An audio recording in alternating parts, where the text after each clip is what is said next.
tempat-tempat yang disinyalir angker itu jangan langsung ada prasangka bahwa tempat itu angker dan akan mengganggu Anda.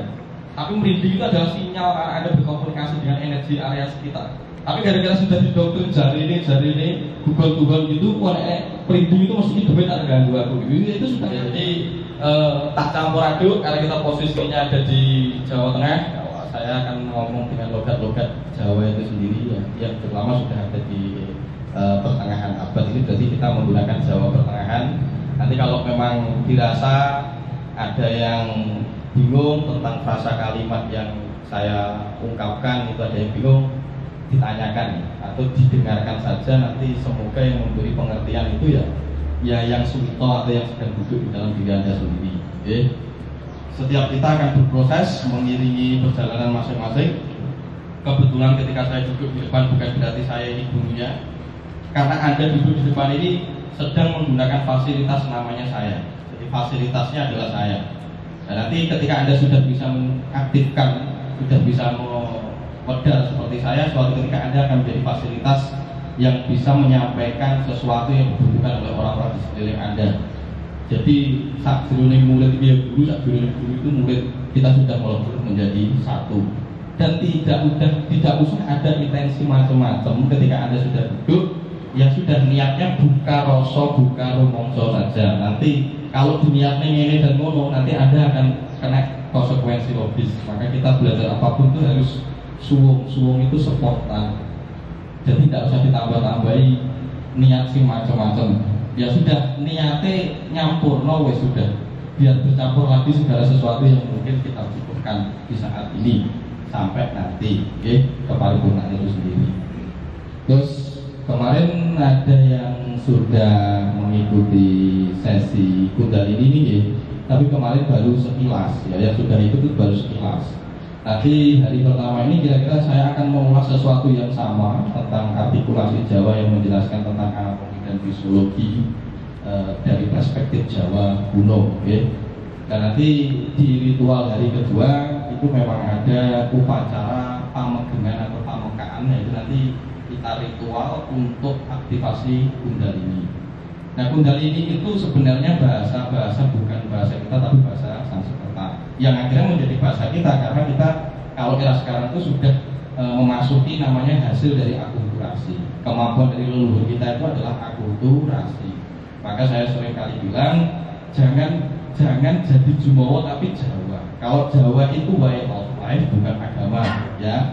Jawa itu bukan agama sekali lagi. Jadi ya ada orang Jawa yang mengakulturasi tentang ajaran baru yang di sini, ya ada kejawen Islam, kejawen Konghucu, kejawen Nasrani dan lain sebagainya.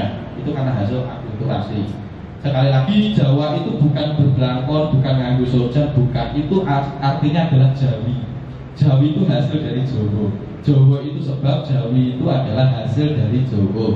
Dari Jawa, Jiwa, Jawi itu kalau saya katakan Jawa itu rasa, Jawa itu kedalaman, pemahaman, kesadaran. Jiwa itu permenungan, bahasa pikiran. Antara keselarasan bahasa Jawa, bahasa rasa dan bahasa pikiran, bahasa dima ini manikem, hasilnya adalah karya yang disebut Jawi.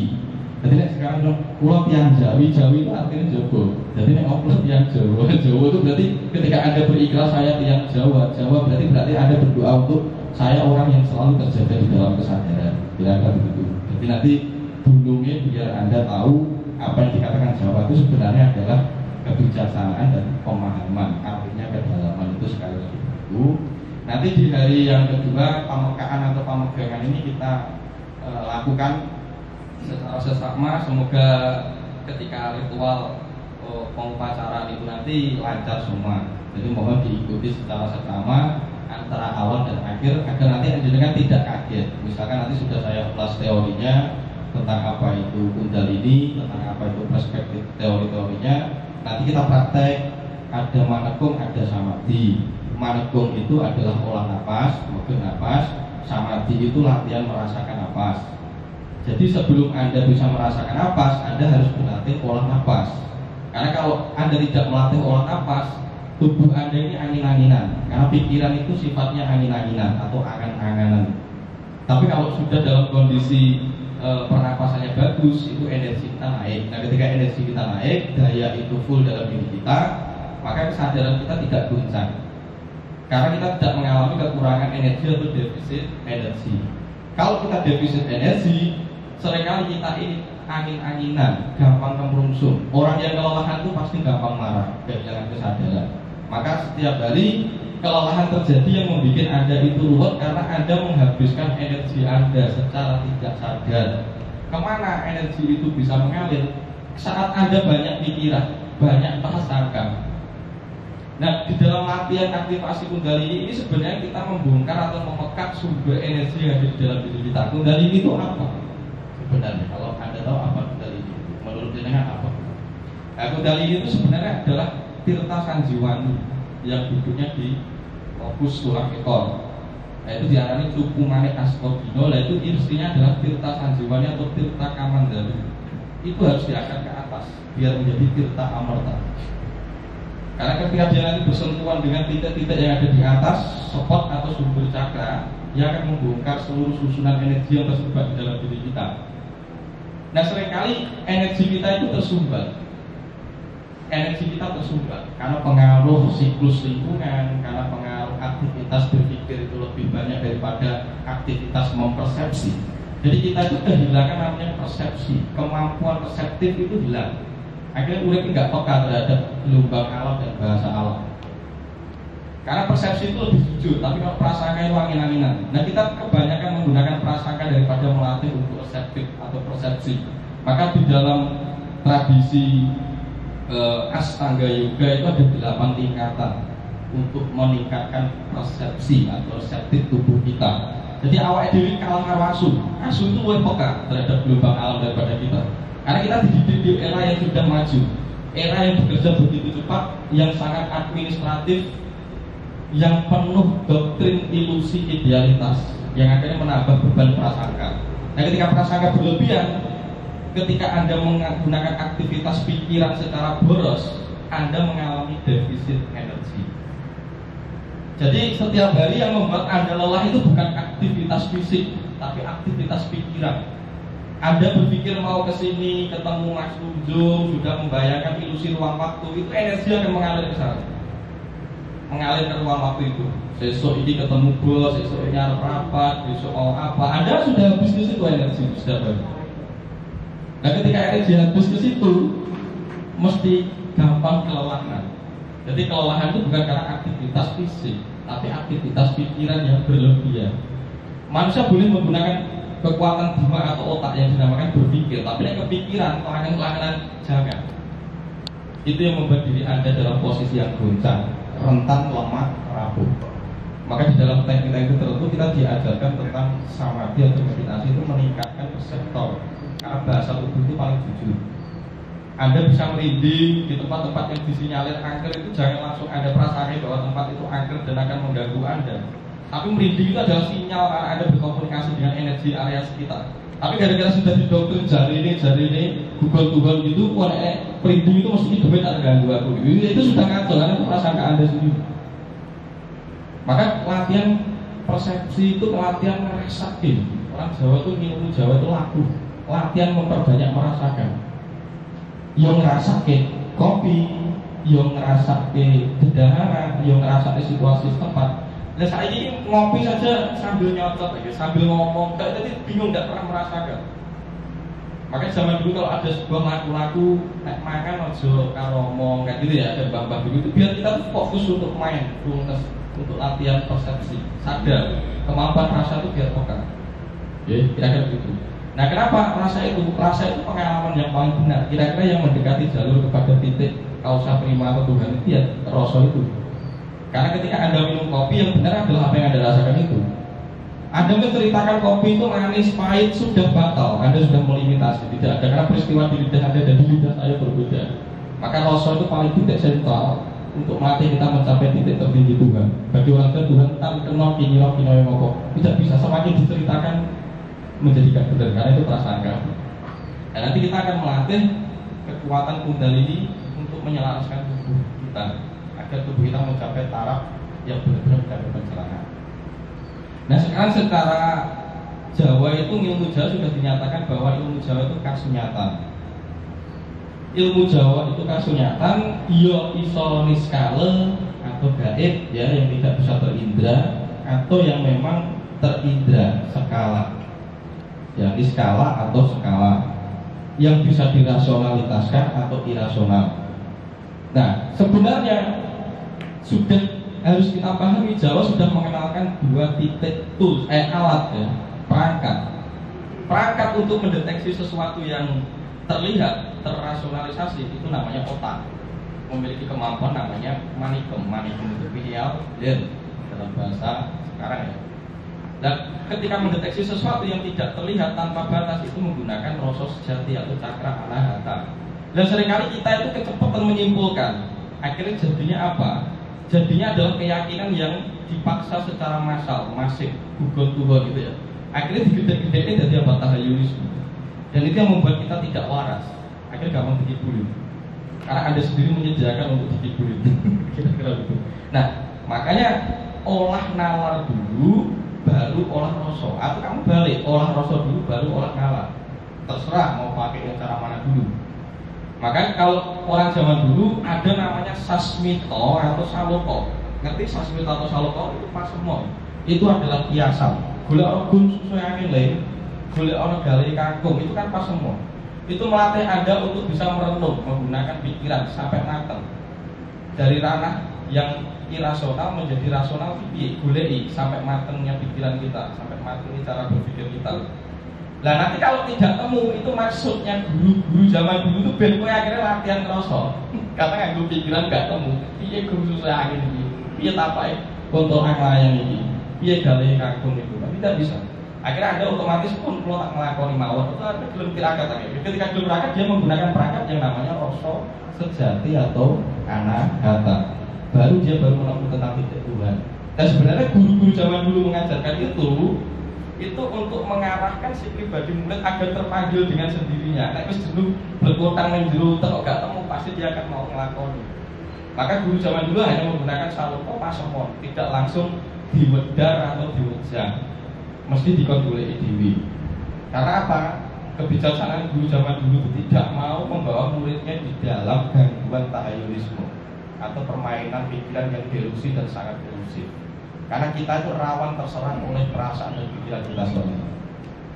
Nah, perangkat yang harus dikenali, manusia Jawa itu memiliki 4 perangkat utama, ya, secara tidak terlihat, secara psikologis. Apa perangkat itu? Satu adalah budi. Budi itu adalah kesadaran. Ya. Yang dua itu adalah ahangkara, itu emosi atau perasaan. Orang mau wujud tapi enak dirasakan. Yang ketiga adalah manah. Manah itu otak, kemampuan berpikir, mikir. Yang keempat itu cita. Cita itu ingatan, memori yang ada di dalam diri Anda, yang ditranskripsi melalui DNA dan gen. Ya memang memori leluhur dan memori karma yang ada di dalam diri. Empat. Nah karma ini bisa muncul melalui momentum kekuatan pikiran dan perasaan. Maka aspek penderitaan itu adanya di psikologis. Tubuh hanya bisa merasakan sensor sakit. Padahal sakit itu belum tentu penderitaan. Misalnya jenengan mau disuntik, jadi nek dicoblos dong itu biasa saja. Tapi gara-gara sudah ada trauma ketakutan, ya maka yang menderita itu adalah psikologis Anda itu, bukan rasa sakit kena jarum. Tapi kalau Anda bisa mengamati bahwa tubuh itu sifatnya bisa merasakan sakit, ya sakit itu adalah sebuah kewajaran, kejujuran tubuh. Yang tidak jujur itu karena diberi kecemasan dan ketakutan. Mergo ngrungokne jari ini, kan gitu ya. Kalau jari ini disuntik lorone ramping gitu, karena Anda belum ngalami wis didhisik. Nah, manusia itu paling takut ketika belum nyata, belum mengetahui, belum mengalami. Itu akan menjadi goncang dan terganggu. Nah, penderitaan terjadi karena itu. Dan itu disebut ilusi atau delusi. Nah, di sini nanti kalau sudah kenal 4 perangkat ini, kita bawa dari tiga sesuatu yang belum besar, kita harus bawa kepada budi. Maka dari budi itu terjadi luhur. Luhur itu pemahaman tentang universalitas. Maka kembali leluhur itu bukan balik ning mbahmu dalam arti personal. Leluhur itu mengembalikan sesuatu kepada yang maha luhur, yang universalitas, yang ombo, kaya dene jagat gelar tanpa pinates, seperti bagaimana dunia yang terkendali tanpa batas. Kira-kira gitu ya. Itu kira-kira perangkat utamanya. Perangkat yang selanjutnya secara fisik yang menyimpang tentang proyeksi ini adalah satu adalah dimak atau manikum tadi atau otak tadi, otak dalam bentuk fisik. Dua adalah jantung, ketiga adalah tulang belakang. Jadi medulla spinalis. Maka di dalam teknik yoga itu ada gerakan namanya asana. Ya. Kalau asana mudra itu dalam tradisi Jawa tari bekso atau pencak silat itu mengarahkan manipulasi gerakan energi untuk meningkatkan energi kita dengan membongkar sakrum tulang belakang. Itu juga aktivasi kundalini. Dinamakan prayoga sandi. Nah, ketika melakukan prayoga sandi berarti kita melakukan itu dalam kondisi gerak lain, mengarahkan secara gerakan, melatih keterlibatan sadar melalui gerak lahir. Nanti ada meditasi atau samadhi mencapai pencerahan pasif dinamakan markum. Itu teknik pernapasan yang cuma kita mempasifkan tubuh tapi mengarahkan seluruh kesadaran kepada titik pernapasan. Dinamakan hastobroto atau topobroto. Akhirnya enak poso, enak gerakan pasif, gerakan untuk meningkatkan kundalini secara pasif. Dan sampai nilai orang Jawa ngasih kompensasi dan kompromi karena akulturasi, yowes nganggu yoga wae, yowes nganggu silat wae, yowes nganggu nari wae. Karena ketika kita bergerak kita menyalurkan energi yang stuck atau kita bisa mengakses merangsang energi yang tersumbat. Kira-kira begitu. Nah itu di tulang belakang medulla spinalis itu yang mengarah ke belakang dinamakan tabung prana. Nah tabung prana ini yang menjadi jalur sutra. Di dalam tradisi Jawa jalur sutra prana pertama disebut Ida Pinggala Sumsumna. Sumsumna itu jalur nadi yang mengalirkan si kundalini untuk terdistribusi ke seluruh tubuh. Kira-kira begitu. Nah sebenarnya kalau sudah seperti itu akan terbuka kejernihan bernalar dan kejernihan merasa. Karena jantung yang terkunci itu terbuka.